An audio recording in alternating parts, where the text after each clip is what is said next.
What's up, everybody, and welcome to this week's episode of the Well Man's Podcast. My name is Brian Brosey. I'm joined by my friend and co-host, Keone Tita.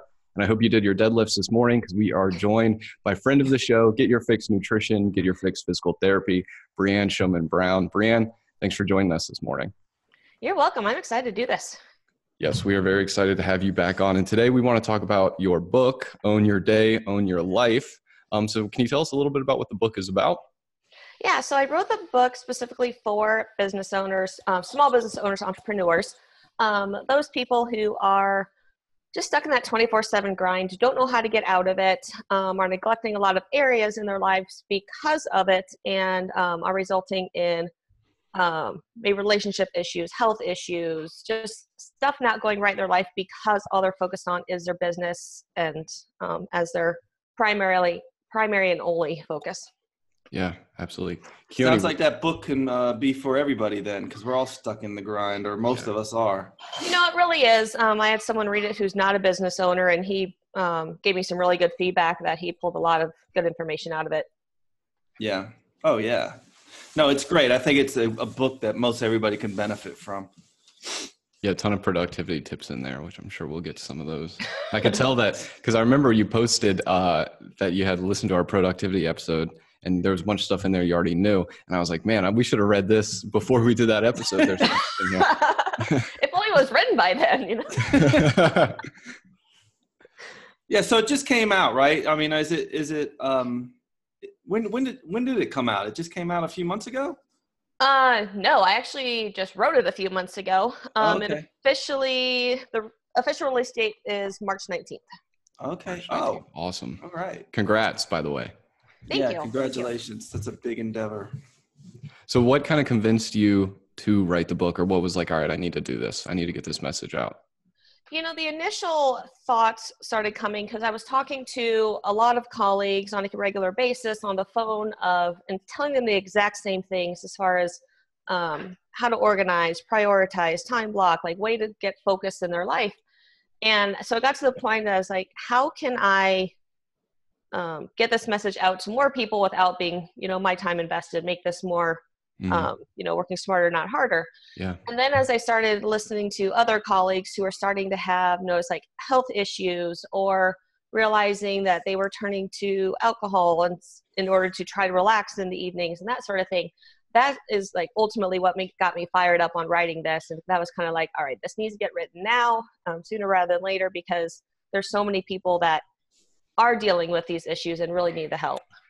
Yeah, absolutely. So I guess then in your journey, you kind of fell into one of those issues or into a little bit. I know you touch on that in the book, just kind of telling your personal story. So at what point, or what was it that was like, you know what, I need to kind of change what I'm doing as a business owner? What made you realize that? I realized that what I had done the past 2 years as a business owner and what I had neglected in my life, health issues that are, ultimately not that I noticed health issues per se, but just kind of looking back, there's definitely things as far as what my increased stress, decreased sleep, how it affected my hormones, how it was affecting my workouts. So I noticed that it was affected. I do get into the book as far as my personal story as far as my divorce and just looking back into that as far as what I, could have done differently. If I would have done things differently, what have it changed? I don't know. It's hard to say, but just things that looking back, like where did I neglect in my life to cause or to create the situations I did? And then just a lot of then working on myself and realizing like, okay, let's implement these strategies. And then I've gotten a lot of growth from that. And so it's just that these past things that have happened in my life that, you could call failures, struggles, losses, whatever you want to call them, but the ways I have grown from that and have really benefited from that. Yeah. Yeah, it's great for me to read because I look up to both you, Keone and Brianne, just as business owners and entrepreneurs. And it's great for me to kind of hear these struggles and then see how you both fixed them. Because I'm sure, Keone, you encountered some of this kind of stuff as you started out. Oh, yeah. I mean, it was basically sink or swim for me.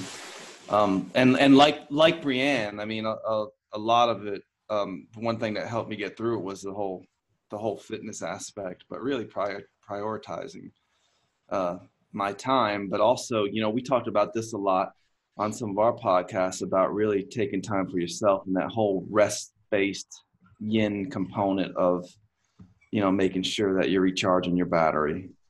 Yeah. Help you get through that.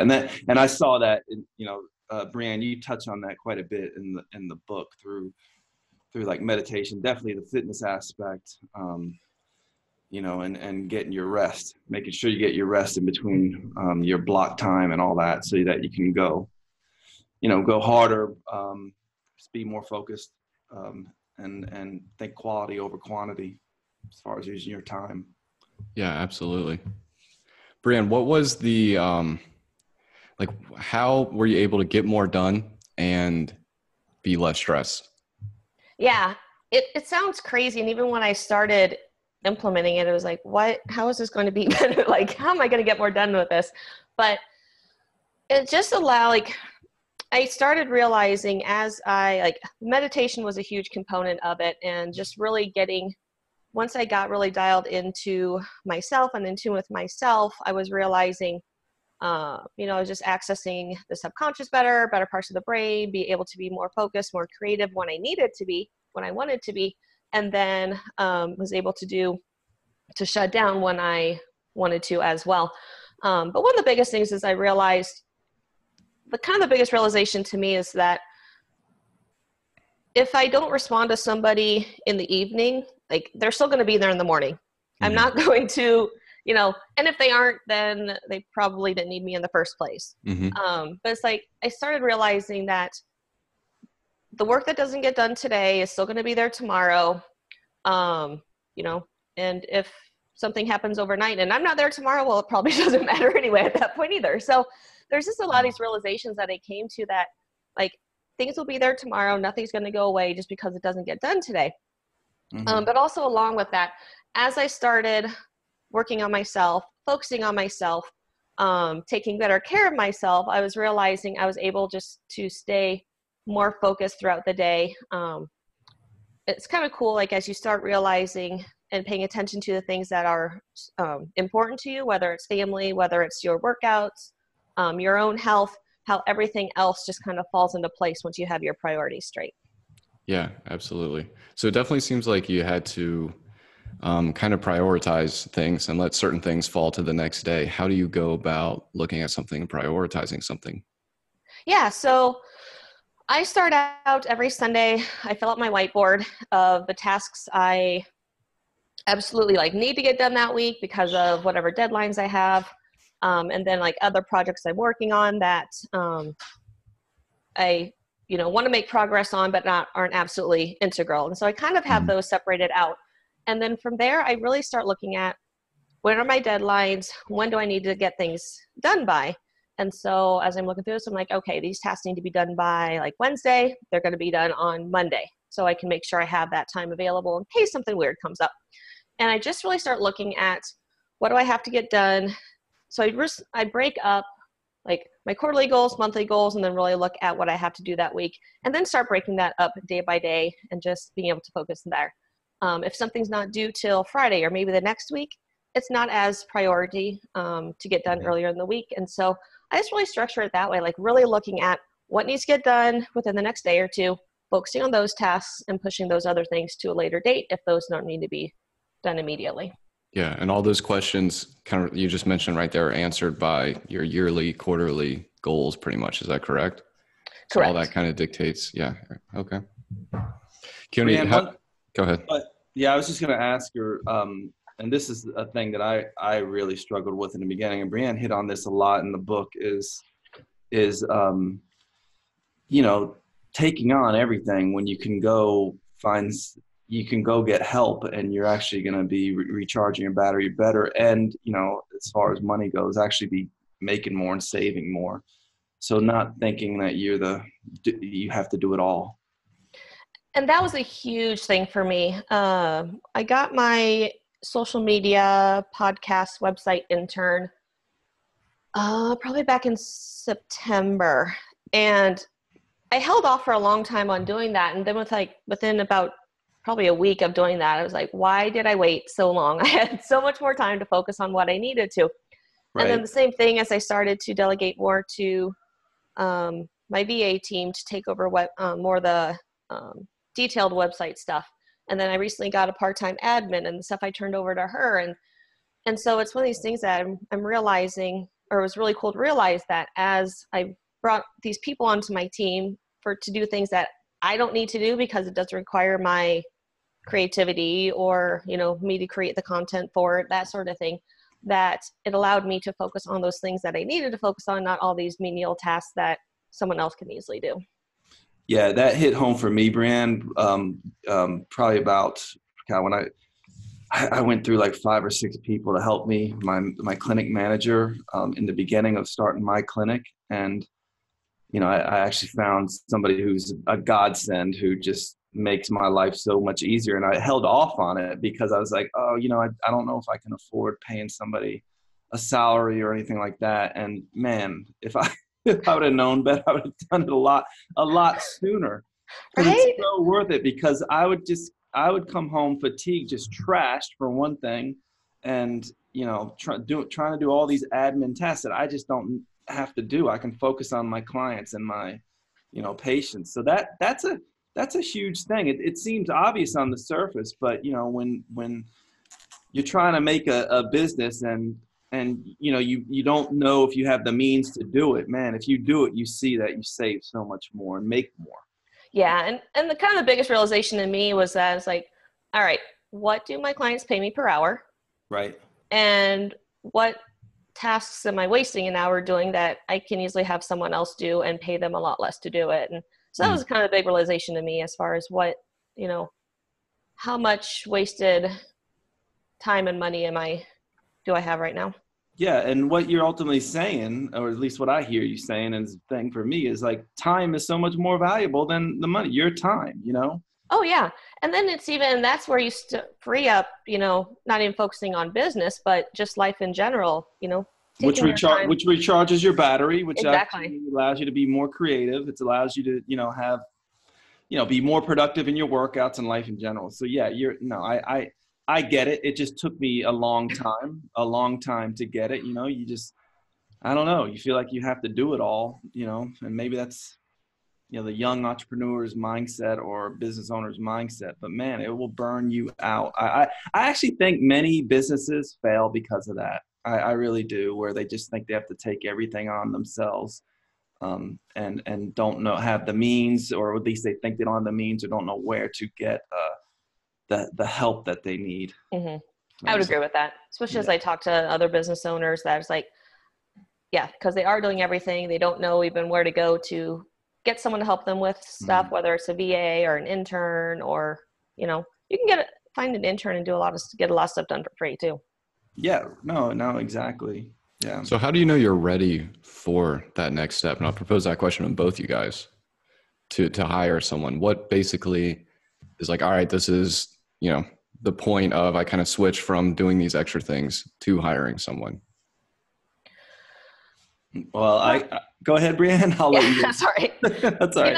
For me, it was that point of like just getting to the point to realize that I was overworked, and if you want to use the whole term overworked and underpaid, but that there was just so many. I started looking at all the tasks I was doing on a day-to-day basis and really started writing things down as far as what don't I need to do. And I realized that list was really long. And so that's when I started realizing like there's a lot of stuff that I'm doing right now that doesn't need me in the process other than like supervising it. Yeah. So that was kind of my big thing as far as just the, if I want more hours in the day, how am I going to create that and making that list? Right. Yeah, I agree. I'm kind of the same way. I just started seeing I was getting to a point where, I just wasn't taking care of myself the way I should. I was definitely more irritable. I was more stressed. My wife would tell me such that, needed to go, take a break from something. So yeah, it was just not enjoying what I was doing, really just being overworked. And, What's interesting to me is neither of you bring up, okay, well, we hit $90,000, so we knew we could bring someone on salary. It wasn't financially based, even though I'm sure that was a factor. That's interesting. No, it really wasn't for me. It was like I'm just, I'm pretty miserable right now. Right. Something has to change. And that's what it came down to. And that's why, for my clinic manager, Melissa, she's a godsend, and she just makes things run so much better for me at my clinic. It's just great. Yeah. And you're both cash based, true? Right, Yes. Brianne? You are cash based. Yep. Yes. Yeah, I am too. Yeah. So what? I'm sorry, Brian, but what I also found as I've gone through this, like, I see that I'm able to free up my time as time goes on more and more as I bring in more help. And Brianne talked about this in the book, like just using people to help, and then you free up your time, which makes you more productive and creative and stuff like that. So. And one thing I do want to mention too is part of what caused me to hold off for a long time is, like, I'm busy with all this stuff. I don't have time the way it is. Like, I don't have time to train anybody to do these tasks. And so, yeah. But once you really figure out like how to train someone properly, and you can actually automate it really well with just doing training videos, you pretty much, it's already there. It's done for you. And it's actually really easy to train someone that's not really overly time consuming. So that was my biggest fear, or that was, I shouldn't say biggest fear, but that was one thing that was holding me back, was this time that was going to be required to train. And then when I realized it wasn't that time consuming to train someone, that was a real big impact for me. So that's interesting. So like for your Instagram videos, Brianne, you've basically trained someone on the process of how you go about creating them, or as far as how you want the video put together, and you made a video to do that? Yeah. So I basically actually just use Zoom. I do a screenshot recording or screen recording. But yeah, I did recordings basically of just as I was going through the process of it. So I had to do it anyway. So I just did screen recordings of how I pretty much do everything. And then I have this library, and then I can just share that library with whoever I need to train. Wow. Yeah. For me, it was interesting. I didn't know where to start in that process with having somebody run a clinic, and a big thing for me was letting go control over it and just handing it over to somebody and giving them the, just say, look, do this and figure out the best way to do it. And, and that was kind of hard for me, just giving up control. And thank goodness I did. And I'm better about that. And again, Brianne, you hit on this in the book. It's like, as soon as you can do that, you just see that things are better than what you would have done, by yourself. And other people bring in new ideas and new thoughts and some stuff new to the process that just make it work easier. So, yeah, without a doubt. Like, and it's part of when I brought my admin, is like, this is how I've been doing it. I said, but you have a background in doing HR stuff. And so if you think of more better ways to do this, like, have at it. Right. Yeah, exactly. Now, what about business coaching and that sort of thing, Brianne? Because I know, and we share a similar kind of mentor there, but as far as business coaching, when did you know that became integral? How did that help you? Can you talk about that decision a little bit? Yeah. So I was kind of to that point that I was plateaued. I wasn't making any growth. I knew I needed to do something different. I just didn't know what to do differently or how to go about it. And so that's when I reached out and got a business coach, because I knew, obviously, there's very successful businesses. I was not one of them, and I needed to figure out how to go about things differently in order to be that successful business. Okay. And then so that you would say that was 100% necessary for your success now? Oh, without a doubt. Just, and every business coach is going to be different. But For the business coach, I have the mentor group that I have. It's a really good way to run ideas off of each other because I am in a mastermind group, and so we're running ideas off of each other all the time. If we're stuck somewhere, it's like, who can brainstorm with me to figure out like what next step, that sort of thing. But also the business coach too. It's like, all right, here's who I am. I don't know what to do next. Here's where I'm struggling, where I'm stuck, and he can just easily help problem solve. Like, all right, this is what we need to do next step. This is what you're going to do. And just kind of give me that next little, as he likes to call it, the next little brick in place that I need to do. Yeah, absolutely. Wow. Okay. So, Brianne, where in the process did you think you were ready to take that step? Because for to get a business coach for some of these people, and I'm just curious how you picked your business coach too. But some of this, again, we go back to some of these coaches, especially online. It's a lot of money up front. And I've heard people who actually made that jump, are thrilled about it. But I just, for our listeners, how would you go about choosing that? How did you go about choosing that? Yeah. So for me, like I had been through a couple different online courses from different PT business coaches, and I just wasn't finding the success I needed through them.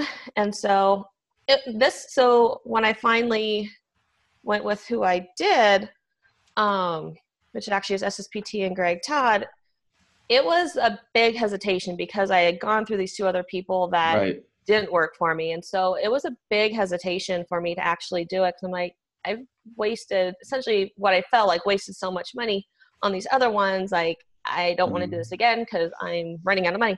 And so it was but then as I started talking with him a little bit more and just kind of realizing how he was personality wise different than them, thought process wise was different than them, I was like, all right, this could actually work. Let's just give it a shot and see. So I think it's one of those things like you don't know up front if someone's going to be the perfect one or not. So you may test the waters and fail a couple times, but if you do find that one that clicks for you and that really works with what you need, like it's so beneficial. Yeah, it sounds like it's a bit of like, going out and educate yourself and finding and talking to other people. But also I know with a lot of business coaches, I mean, a lot of them, there is like kind of like an interview process where you'll talk to them beforehand before you make that. Well, it seems like you also need to know what you need from them. So how do you, it's kind of difficult when you have the blinders on while you're in the thick of things, and that's kind of why you hire a business coach. So how did you kind of take a step back and look at what you did need from a business coach and assess their value? Yeah. So for me, I needed a couple things. One, I needed direction, but primarily for me, I realized later my biggest struggle was not what I thought my biggest struggle was, but that's a side point. But what I realized, or what kind of my biggest thing is like, I needed to find new leads. I needed to find new people to get in my door. And that was where I was hung up at. And I'd gone through one guy's marketing system and that didn't work for me, integrating his strategies. And so when I started looking at Greg Todd and realizing like it was very social media based, and that's where I had started kind of living with my business. That's when I kind of jumped into that because I'm like, all right, he's had success with social media. He's had success with building other PTs up through that social media process. And so that's kind of when I decided like this one is probably going to be the good one for me. Okay. So kind of like the modality that they use to fish for clients. Okay.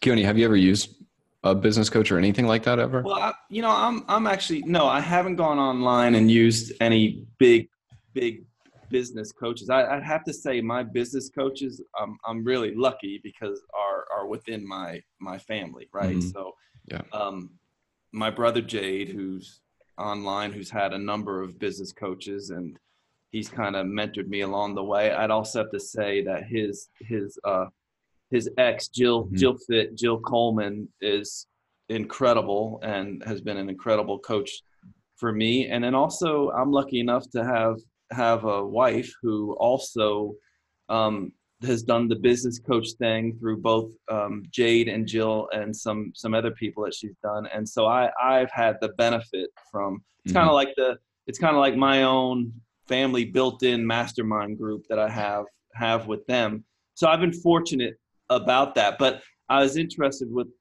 Brianne, like to take the next step. That's something that I'm mulling around, is probably having my own, business coach that can be very, how should I say, like, objective with me and and maybe tell me things that I really need to hear that my brother or my wife may not, without me getting upset at them. No. Right. Keep it outside the family. Yeah. So it may be best for me to keep that outside the family, but no, they've been a tremendous help for me. So, okay. But it's interesting because I loved reading the book, because I am ready to take that step and do, have my own business coach that really is going to keep it real. Not that they don't, but I think a business coach can just, they're not part of your family. They can step outside and maybe see some things that they don't have to sleep next to you. That's right. They don't have to live with me. So I guess it's kind of the best of both worlds. I mean, as soon as I find one, but I'm kind of like Brianne, I'm like, all right, well, how do I know I'm getting a good one? So I'm a little apprehensive about that. Like, are they really going to be able to tell me stuff that, at least from, a business perspective, that I haven't already heard or known? And then so I don't know. I actually, a month ago, it kind of did an interview with one. Okay. And so, so I'm actually in that process. Right. What's funny to me is it sounds just like patients contemplating, oh, is this physical therapist really going to tell me anything that I really don't know? Like, my knee hurts. Yeah. Well, and that's the other thing. It's like letting go control and saying, you don't know what you don't know. You're not the expert in this, Keone, so you have to put trust, and then also put the trust in that everybody you come in contact with, you will learn something from them, or learn about yourself if you just let it happen. And that's the type of thing that, so even with Brianne saying, well, I went through a number of, coaches there. Well, you probably had to go through them to come to the realization that this is the actual coach that you need. It's kind of like with relationships, It's like, it's like me and you, Brian, talked about this a lot, right? With our personal lives. It's like, thank goodness that we went through the relationships that we did, because we wouldn't be where we are now in our relationships, Yeah, absolutely. So these relationships that, you may think are considered a failure can actually be a success in the long term for you to find the friends and partners and the groups that you need that will really feed your soul and help you better yourself, Yeah. And to kind of go on that control aspect a little bit, like so obviously it took me a long time to get someone else in my company. And so I definitely have control issues. I think my way's the way to do things. I'm getting better. But so it's like initially when I started working with him, it was like he would tell me something and then I'd be like, I don't know about this. And 2 days later, after I process things, it's like, okay, this is probably the better way. And then it came down to like one day, and then it was like a couple hours. And so now it's like, okay, I have the trust. So pretty much he tells me what to do. It's like, okay, I'm doing it. Right. It did take time for me to actually fully trust and that he knew what was best for my business, better than I did at times. Right. Yeah, absolutely. Now, Brianne, we've talked about this on our productivity episode, but the time chunking, this is something I really got into as I went into grad school, of just kind of looking at my calendar and seeing when I could do deep work, like broken, nothing distracting me type work where I'm completely in the zone. So can you talk about how I think you call it time chunking in the book, correct? Time blocking. Time blocking. So can you talk a little bit about time blocking, how you go about doing it, and how you make it the most effective? Yeah. That's like the best thing ever for me. So for me, I know me personally, I know I'm best in the mornings as far as my thinking time. And so a lot of times I'm putting, since I have control of my schedule, unless someone absolutely needs morning time, I'm putting people like late morning or into the afternoon, evening, so I can have that deep work time in the morning. And I look at my day, usually the night before, I'm planning out my next day, and I'll do from like 8 to 10, I'm doing, whatever content creation, if it's blog posts, if it's videos, whatever it is, I'm doing content creation. And then from this time to this time, I'm going to work on this. And I just really block out my day in order to, it serves a couple of purposes. One, you actually know what you're doing that day versus you get up, you sit at your desk and it's like, what should I do right now? Like I have this whole list and I don't know what to do. So it takes that part out of it. The other really cool thing is we all have these 10 things we need to do, right? And they're always in the back of our head. But if you write it down and you know what 5 things you're doing that day, you don't even have to think about all these other things that you need to do because you know you're going to be doing them later. So you can really sit down and focus on just that one thing that's in that time schedule. And then when that time is up, you go to that next thing. And so you know you're going to get to everything without having to, in the back of your mind, constantly be thinking of everything else that you need to or want to get to that day. Yeah, less anxiety. And you talk in the book about it doesn't necessarily matter if you don't finish it in that time. You just stick to the time, and that way you kind of do get to everything like you just mentioned. Exactly. Like there's times I overestimate, there's times I underestimate. The really cool thing that I'm finding though, especially as I'm getting more in deeper focus when I do work, is I'll set maybe an hour space to do a blog post or to write a blog post. And I'm done in 30 minutes because I'm just so deep in focus. I'm kind of in my zone. And so then it's like you have a half an hour. And kind of the way I've started doing things as well is rather than pulling something else into that day that you don't necessarily need to get done that day because it wasn't even on the list, it's like, cool, you have half an hour to, let's go for a walk. Let's meditate. Let's just relax and get your brain shut off for a little bit. So you really, and that's what really helps free up time in your day too, is when you can really dial in and focus, you actually free up a lot of time because you are more productive. Yeah, it's that discipline equals freedom. Jocko Willink saying. I love that saying. Just exactly what you're saying there, basically. Is being disciplined in it is going to create the freedom later. So if you're disciplined to really focus, you can free up those 15 minutes or whatever to go for that walk. Keone, do you do anything similar to this? And I know, like, one thing that blows me away about Jade is the amount of research he consumes and kind of talks about. And just to see that he does that daily, I can kind of see that he's worked that just into his life. And I'm sure there's like a block of time where he's going through research. But do you do anything like this? Because I know you're both you and Jade are very relevant and always in the research. And I find that awesome and, amazing that you as clinicians have time to do that.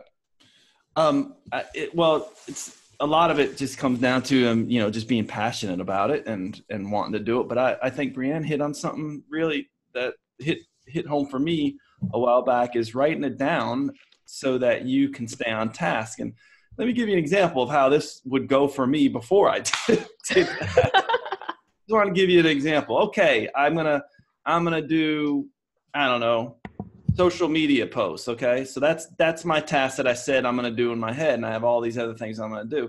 So I'm getting ready to do a social media post, and then all of a sudden I'm buying shoes on Amazon or something. Or I'm like, oh, look at those pictures of that food. I'm hungry. Let me go get something to eat. It's like that type of thing. Or you get these clickbait ads. You're like, oh, that's great. Let me look at that. Before you know it, you're off in like internet wonderland.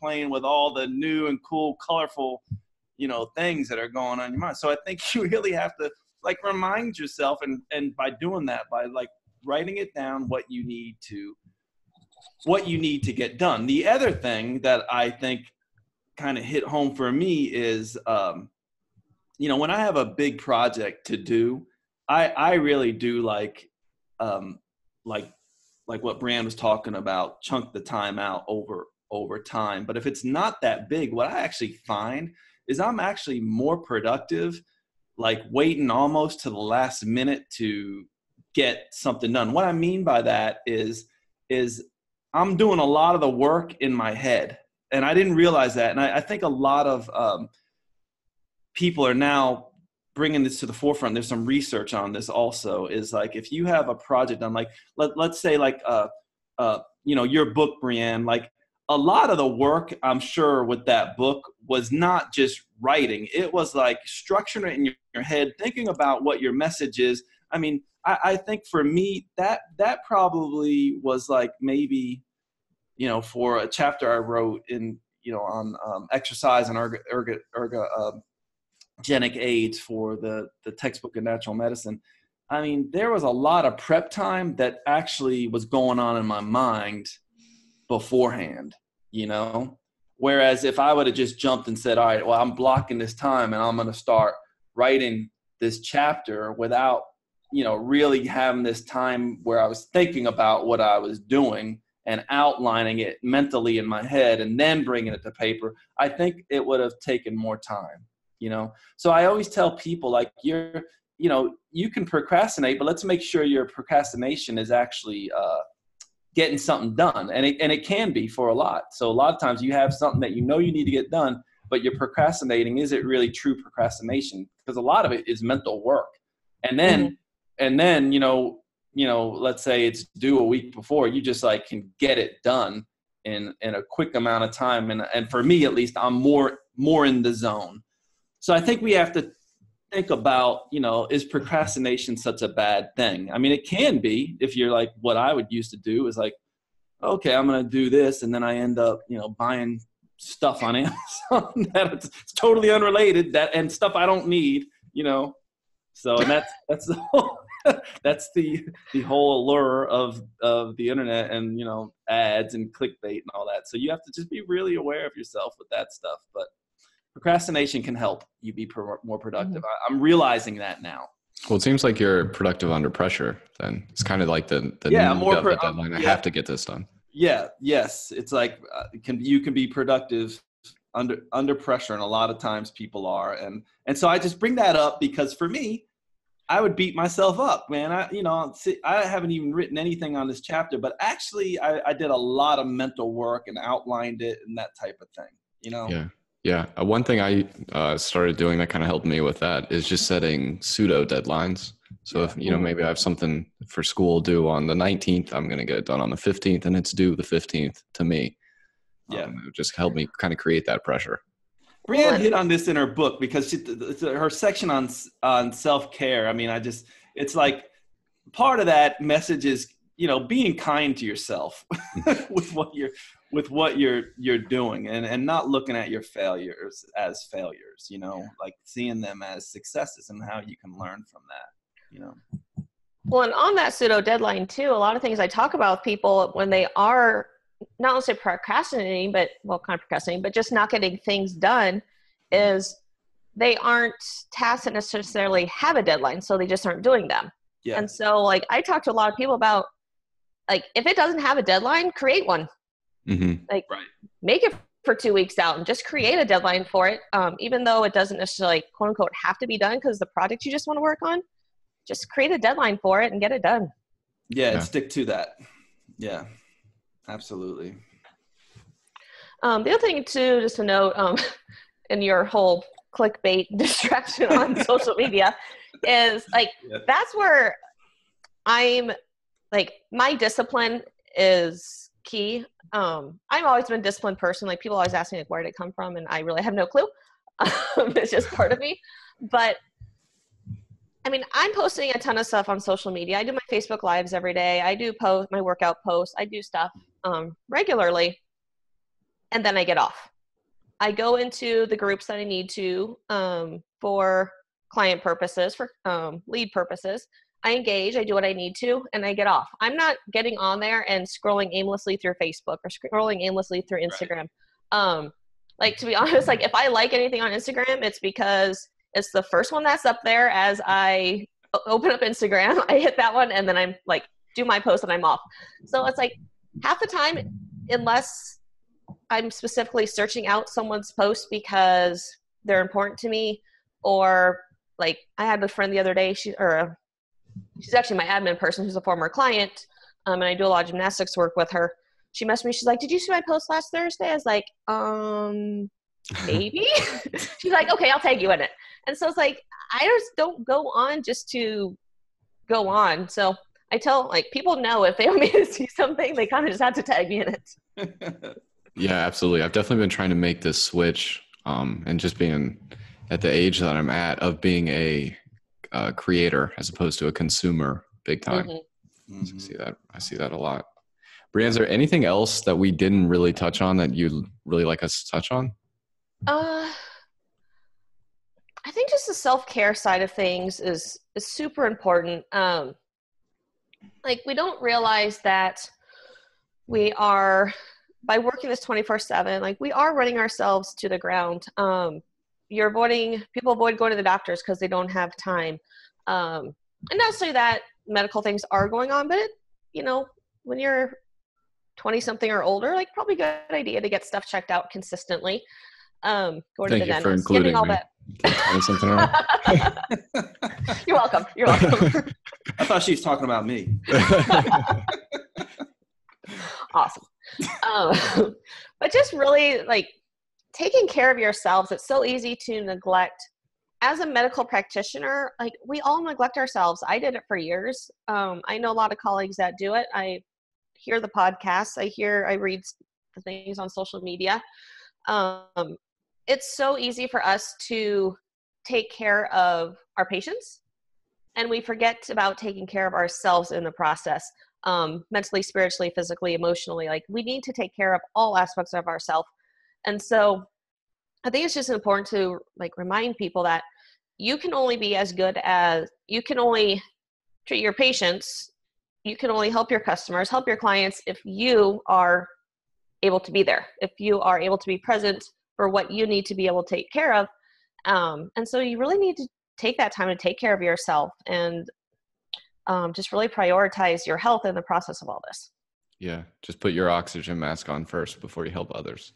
And Exactly. Brianne, you brought up in the book, this is the thing I tell a lot of people, especially my men in my clinic, it's very important. Like, part of your self-care, taking care of yourself is, man, go see your healthcare provider, go see your doctor, get your regular blood work. I mean, that's so important. Mm-hmm. I mean, it really is so important. And it could save your life, by doing that. I know a lot of people put that stuff off and just think, well, I don't need to go to the dentist, or, I don't need to do my exercise, and so on and so on. So that I'm glad you put that in the book. Yeah. And because you never know when things are going to change. I mean, Keone, you and I went back and forth for a bit with my blood level changes and everything, and just trying to figure out things. And so it's like, things change in your body, and it could be, there's a number of reasons for it, but things change in your body. You may not notice it.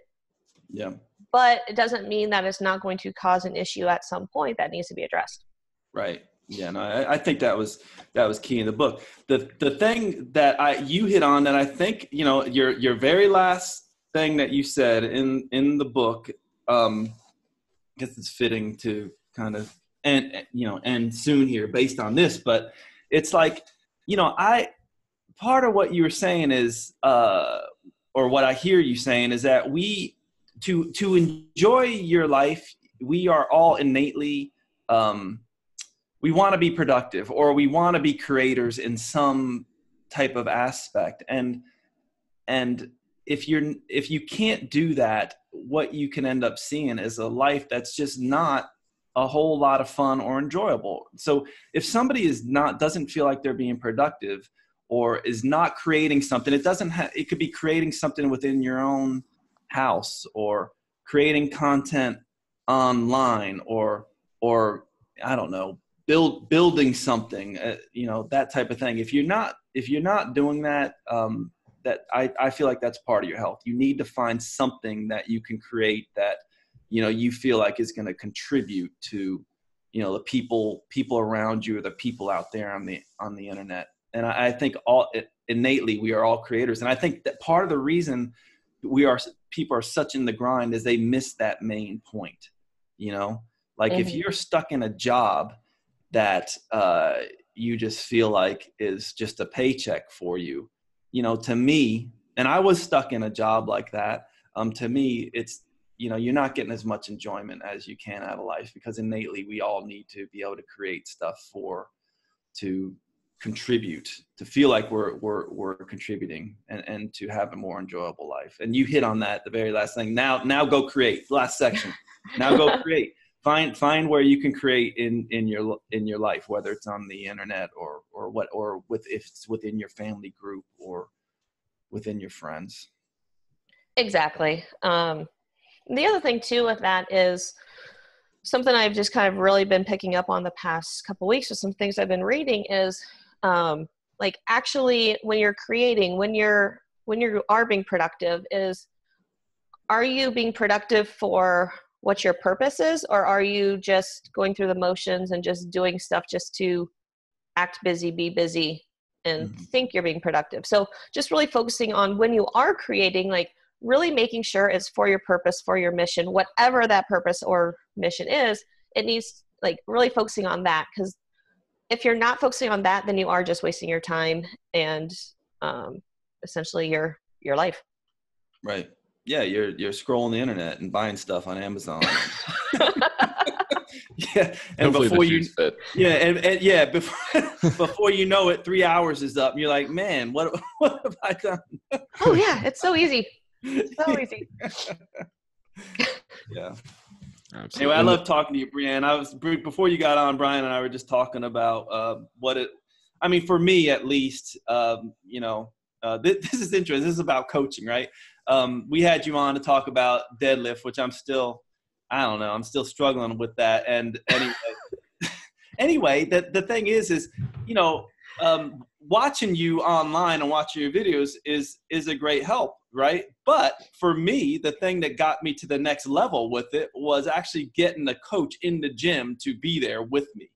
Mm-hmm. So if you're ever in Winston, I would love to have you come by my gym and show me how you're doing things. But that really helped. You know, like I do have a coach that actually comes in there and shows me all the technique things. I'm still working on the snatch. I'm still working on the deadlifts. I'm getting close to muscle ups now, so I'm excited about nice. that. Yeah. So yeah, anyway. So it's one thing to see it in video, see Brianne do it on video. You can take it to the next level by getting a coach, right? So without a doubt. Having that person just to fine-tune technique.